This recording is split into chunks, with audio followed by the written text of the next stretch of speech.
The gentlewoman from Colorado, Ms. Boebert, is recognized for 5 minutes. Thank you, Mr. Chairman. Postmaster General DeJoy, you testified that 98% of the nation's population is receiving their mail and packages in 3 days or less. What percentage of mail is delivered on time in rural areas in America? I would say our overall standard on first-class mail is to the service standard is about 92-93% right now. Marketing mail is 95%. Okay, those are pretty high numbers. So I asked that because I've heard from my constituents over the past few years in rural America who are receiving terrible service from the Postal Service. I know a lot of issues have been brought up today, and we're working to get solutions with you. So thank you so much for being here and providing answers so we can try to work through this.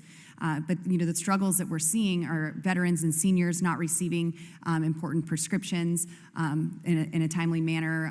Postal positions have been unfilled for long periods of time. Local post offices have been closed or had extremely limited hours. Packages have been seen piling up in lobbies. Some people did not receive a single piece of mail for 3 weeks in my district. Wait times exceed an hour in some places. And to make matters worse, extremely poor customer service is something that I'm hearing a lot of. Colorado City, it's south of Pueblo, went without its contract post office for approximately 6 weeks after the contractor who ran it quit because the Postal Service was not honoring his contracts. People in my district literally had to drive 30 minutes to Pueblo to get their mail, and I think you would agree that these things are unacceptable.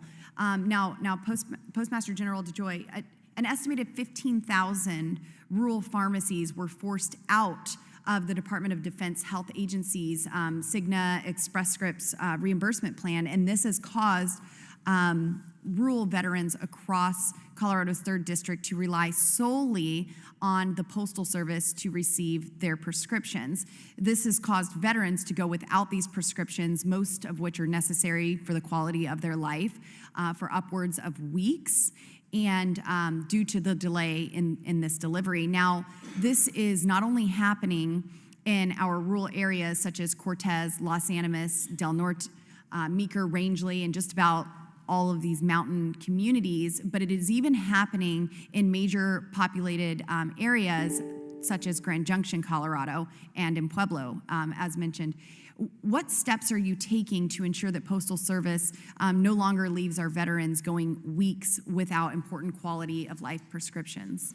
So specifically in Colorado, when I was made aware of the issue and I met with your 2 senators, and we're doing this in all the areas, as I said I'm sorry, when did you meet with the senators?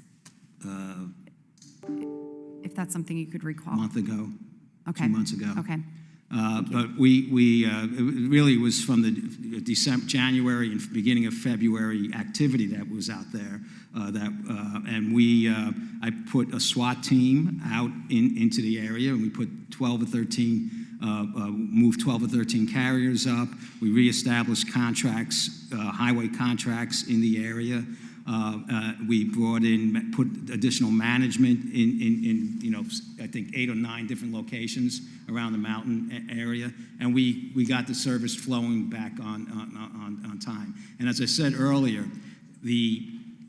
there's a lot of damage that was done, and then coming through the pandemic, these remote retail areas are the ones that are the longest for us to get back and the toughest for us to get back into stable operating condition. And we're working on it. I think most of those areas in Colorado are significantly better than they were before. I watch the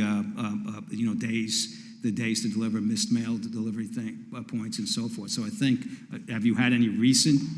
Yes, so we have had ongoing issues that have been brought to our attention, and specifically there was a period in time in October of 2021 when I reached out to you personally, and I was denied a meeting that we couldn't get You this. reached out to me? Yes, I did. And this was just about the unacceptable service that we were seeing in Levita at a post office in my district, and a government relations representative from Washington, D.C. responded and said a lie, stating that staffing issues were not impacting operating hours, and they absolutely were. So I am glad that you reached out to the senators and spoke for them. I'm grateful to hear what you are expressing to this committee about the commitments that you are making to address these issues, and I hope to work with you personally in the future and with your staff as well, because this is something that's very important to all Americans. So thank you so much for your time, and I yield back. Thank you. Gentlewoman yields back her time. The gentlewoman